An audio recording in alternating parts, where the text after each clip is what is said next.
Vincent van Gogh, pintor holandês, nasceu em 30 de março de 1853, em Gut-Zumperth, um pequeno burgo camponês situado muito perto da fronteira belga. Filha de um pastor, Vincent van Gogh recebeu o nome do seu irmão morto à nascença, um ano antes do seu.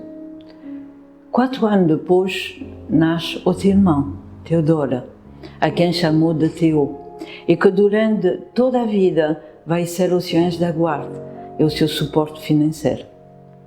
Desde a infância revelou um temperamento taciturno, de feitiço selvagem e inquieto. Contudo, debaixo do seu ar austero e rebelde, emanava uma profunda vida interior. O jovem Van Gogh aprendeu línguas estrangeiras e aprimorou os seus conhecimentos em francês, inglês e alemão.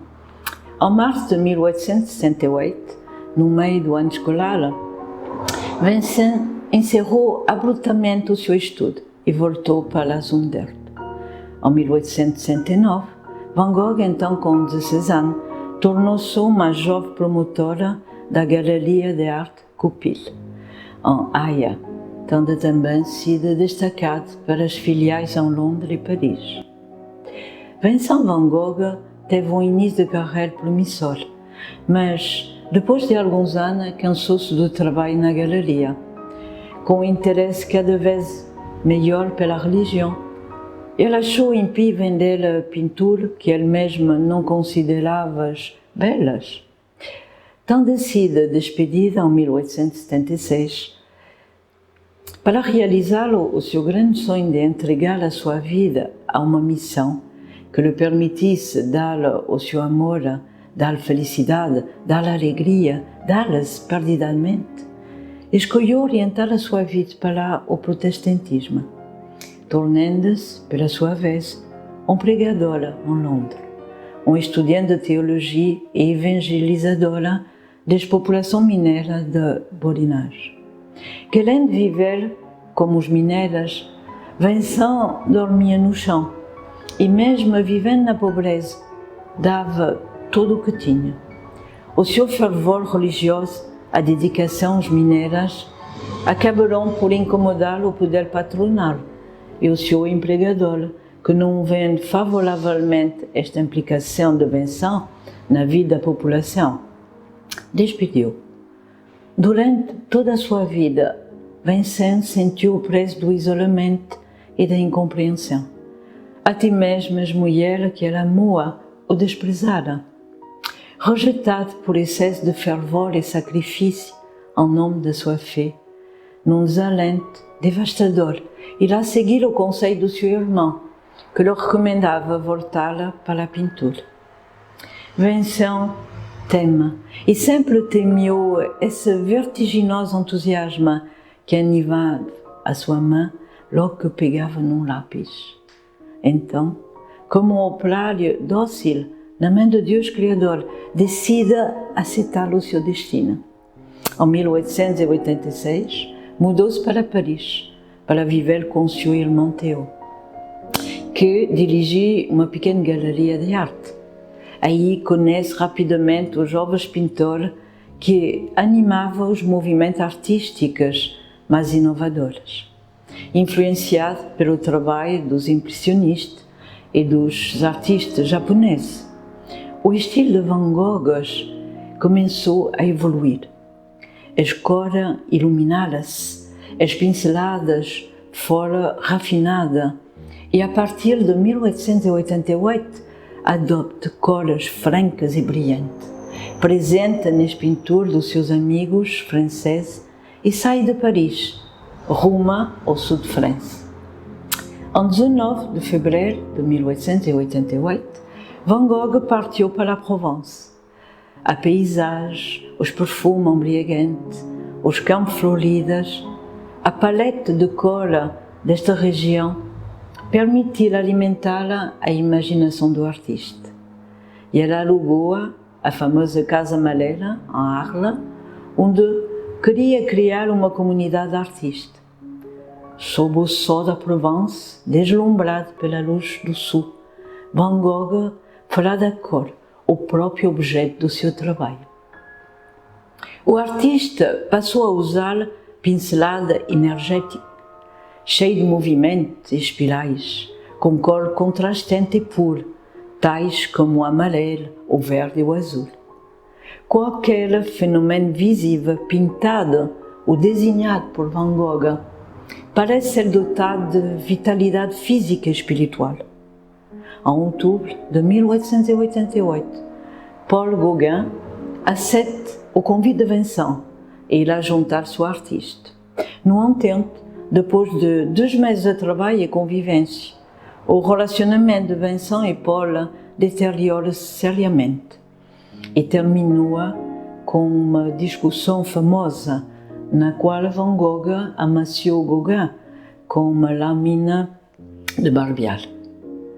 Naquela mesma noite, Van Gogh, transtornado, cortou o lóbulo da sua orelha esquerda. Pouco mais depois, ele entrou voluntariamente no asilo de Saint-Rémy de Provence, onde pintou ferozmente. É a partir desta período que surgirá grande número de suas obras-primas. Em maio de 1890, o artista deixou novamente Arles para se juntar ao seu irmão Théo em Paris. Estabeleceu-se não muito longe daí, em Auvers-sur-Oise, perto da casa do Dr. Gachet, que já o admirava e apoiava vários outros pintores impressionistas. Em 27 de julho de 1890, durante uma caminhada e numa crise de angústia existencial, Vincent deu-se um tiro no peito e, apesar dos cuidados de Gachet, morreu 2 dias depois, num total anonimato e pobreza. Apagou-se com apenas 37 anos um dos mais fervorosos e espetaculares artistas do século XIX, que terá assinado mais de 800 quadros, mas que, infelizmente, durante toda a sua vida terá vendido apenas a Vinha Vermelha, comprada em Bruxelas em 1890. Henri Perruchot, na sua magnífica obra A Vida de Van Gogh, escreve o seguinte: numa comunhão mística de todo o seu ser, Vincent adere a este cosmos de que sentiu no mais profundo de si mesmo. Sobre a sua estela, a natureza convulsiona-se fantasticamente, como sob o efeito de não se sabe que cataclisma, árvore, estradas, casas, flores e colina contorce-se sob o seu pincel, num espasmo alucinante, e natureza inteira trema, abalada por sacudidela volcânica, semelhante a grito, que talvez como um eco repetisse: meu Deus, por que me abandonaste?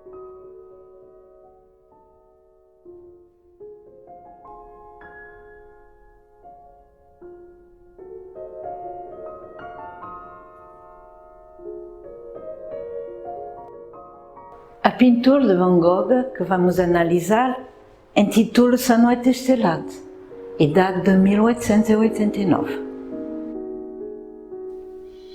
Pintura a óleo sobre tela, mede 73 por 92 cm e encontra-se atualmente no Museu de Arte Moderne de New York.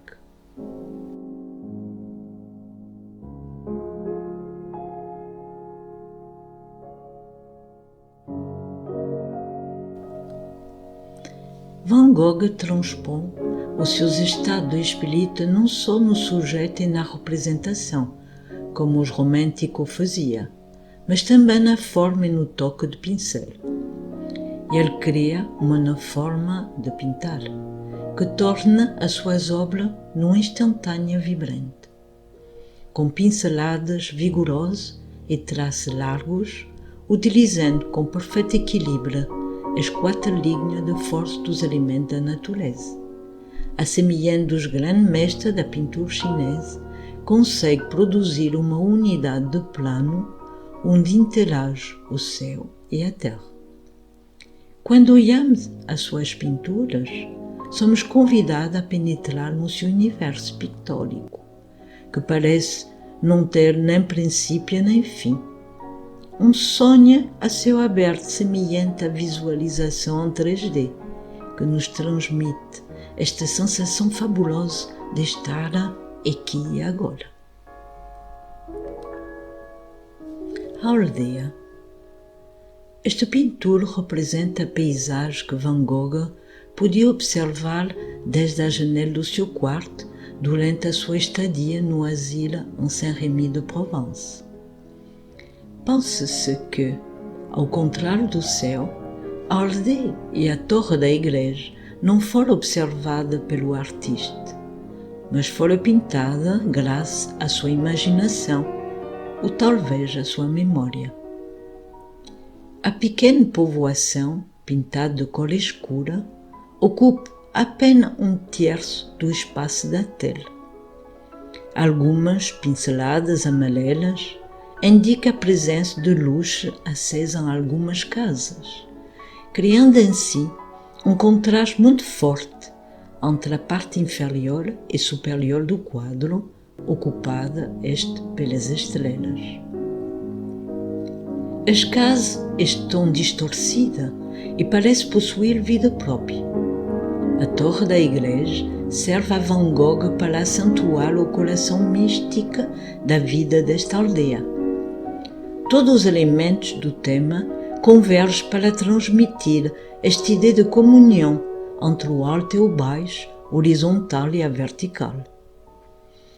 A pequena povoação, como um ninho aconchegado na parte mais baixa da pintura, transmite-nos uma ideia de reconforto frente às potências das forças celestiais. A linha ondulada do horizonte, criado pelos montes e valas, contribua para produzir o efeito de continuidade e de movimento ininterrupto entre o céu e a terra. A espiral. Este é, sem sombra de dúvida, o primeiro elemento que nos impressiona quando admiramos a noite estrelada. A enorme espiral central é como uma onda que envolve a obra. Com movimento giratório, ela absorve instantaneamente o nosso olhar, deixando-nos quase atordoados. Esta espiral pode representar uma galáxia, tem bastante divulgada e popularizada pela astronomia da época, e sendo Van Gogh um leitor apaixonado pela revista L'Astronomia, editada pelo seu amigo Camille Flammarion. Para pintar o seu remoinho, ele tentou reproduzir uma nebulosa muito real, e o seu céu repleto de estrelas assemelha-se a um braço da Via Láctea. O céu é vibrante, ondulante, quase revolta como as águas vivas do oceano. Na verdade, sentimos-nos arrebatados como envolvidos no seu movimento circular. Van Gogh dava ao céu estrelado uma grande importância, refúgio predileto da sua alma mística. Dizia ela, tenho uma necessidade terrível da religião, então à noite eu saio para pintar as estrelas.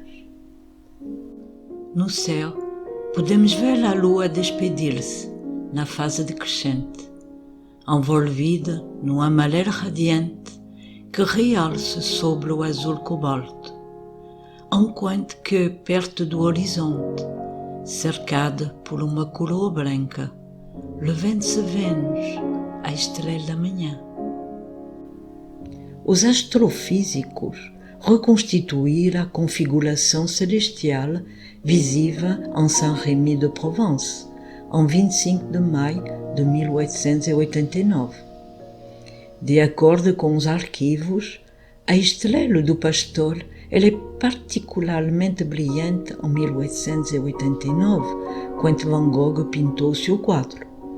É provavelmente por isso que observamos uma estrela maior e mais clara que as outras na obra. O cipreste, árvore sagrada entre muitos povos, graças à sua longevidade e sempre verdejante, é chamada de árvore da vida, cipreste tus. Entre os gregos e romanos, está relacionada com as divindades do inferno, e ela é a árvore das regiões subterrâneas, estando ligada ao culto de Plutão, deus do submundo. Também é comum adornar o cemitério. Árvore funerária na orla mediterrânea, sem dúvida, deve esse fato ao simbolismo geral dos coníferas, que pela sua resina incorruptível e a sua folhagem perene, evoca a imortalidade e a ressurreição, que nos cemitérios ele é guardiã dos caminhos das almas. O cipreste evoca a morte, que de acordo com Van Gogh é uma libertação, pois é a única maneira de poder ter acesso ao universo celestial. O cipreste é um elemento essencial desta pintura, talvez até um dos mais importantes. Chama verdejante, oscilante, escada para o céu erguida como um pincel de um verde escuro e fosco. Esta árvore silenciosa, tensionada como uma ponta de lança, pronta para disparar para o alto, é como uma ponte entre as duas partes da pintura, a terra e o céu. A maior parte dos estudiosos da obra de Vincent van Gogh gosta de realçar e justificar a sua natureza perturbada e doentia para explicar o prodigioso apelo místico da sua arte, que o levou aos limites de si mesma, revelando a sua sinceridade e a sua exigência no gosto pelo trabalho bem feito e o seu amor pelos humildes. Dizia Van Gogh: quanto mais penso nisso, mais sinto que não há nada mais verdadeiramente artístico do que amar as pessoas. Talvez, se fosse hoje, com esta sensibilidade, Vincent teria sido excluída da esfera de arte contemporânea, ou então simplesmente ignorado por aquele que transformara a arte num nihilismo da contracultura. Ao despedirmos-nos daquele homem que a natureza consagrou artista e que, como muitos outros gênios desafortunados, não conheceram nem fama nem glória, fica a nossa profunda reverência pela obra que continuará a provar-nos que mesmo em si valeu a pena não ser compreendida, porque o sofrimento da alma humana traz, por sua vez, o gênio adormecido à luz do dia. Hoje, no pequeno cemitério de Auvers, debaixo de pedras gêmeas, coberta de uma era verdejante, repousam os dois irmãos unidos na morte, como tinha sido durante toda a sua vida. Quando ao cair da noite se silencia as vozes do mundo e fechamos as nossas olhos, podemos imaginar numa tela de um azul profundo, pintada com o pigmento dourado cintilhando uma estrela, a mensagem que Vincent deixou para nós. Andei por esta terra durante 30 anos e por gratidão quero deixar esta lembrança. Tudo aquilo que é realizado com amor é bem feito, e eu gostaria de acrescentar que por isso mesmo durarás para sempre.